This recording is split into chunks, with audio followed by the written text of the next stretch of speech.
गावचा अभिमान, महाराष्ट्राचा मान आणि बैलगाडा शर्यतीतलं अद्वितीय नाव।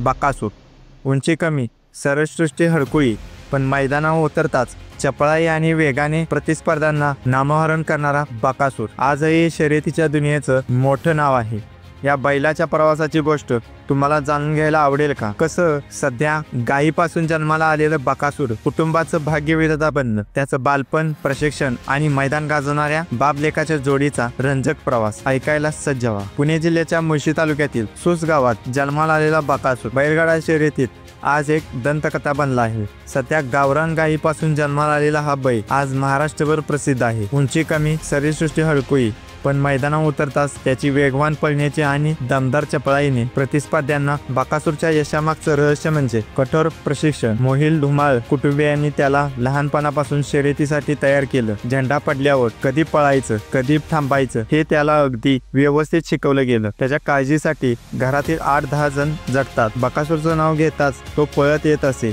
ही त्याची खासियत आहे। बकासूरचं पहिलं नाव होतं सरपंच, पण पहिल्या शर्यतीत त्याचं हसू झालं होतं। हा काय मैदान मारणार, अशी हेटाळणी ऐकावी लागली होती। मात्र मैदानात उतरल्यावर बकासूरने आपल्या चपळाईने सर्वांना चकित केलं।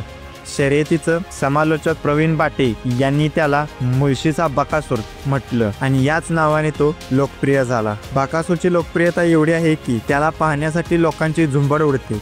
एका शर्यतीत बकासूरच्या चाहत्यांसाठी बाउन्सर लावावे लागले होते। एखाद्या नटाला लाजवेत असा त्याचा चाहता वर्ग तयार झाला आहे। बकासूरच्या वारशाचा मान त्याचा लेक त्रिशूळकडे जातोय। त्रिशूळ हुबेहूब बकासूर सारखा दिसतो आणि त्यालाही तसंच प्रशिक्षण दिलं जात आहे। येत्या काही महिन्यात बाप लेकाची जोडी मैदान गाजवायला सज्ज होणार आहे।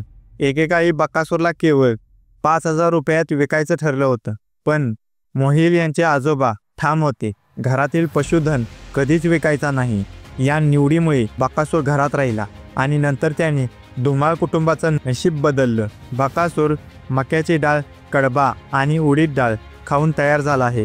त्याची साधी राहणी आणि उत्कृष्ट कार्यक्षमता सर्वांसाठी प्रेरणादायी आहे। बकासूर हा फक्त बैल नाही, तर मेहनतीचं, चिकाटीचं आणि जिद्दीचं प्रतीक आहे। त्याचा प्रवास सांगतो की तुमचं बाह्यरूप महत्त्वाचं नाही, तुमची गुणवत्ता आणि प्रयत्न तुम्हाला महान बनवतात। बकासूर आणि त्रिशूळ ही जोडी लवकरच बैलगाडा शर्यतीच्या मैदानावर धमाका करणार आहे। त्याच्या कामगिरीसाठी संपूर्ण महाराष्ट्र उत्सुक आहे। तर मंडळी, बकासूरच्या यशोगाथेतून तुम्हाला काय शिकायला मिळालं, ही प्रेरणादायी कहाणी तुमच्यापर्यंत पोहोचवणं आमचं कर्तव्य होतं। जर व्हिडिओ आवडला असेल तर कमेंट करून नक्की सांगा। धन्यवाद।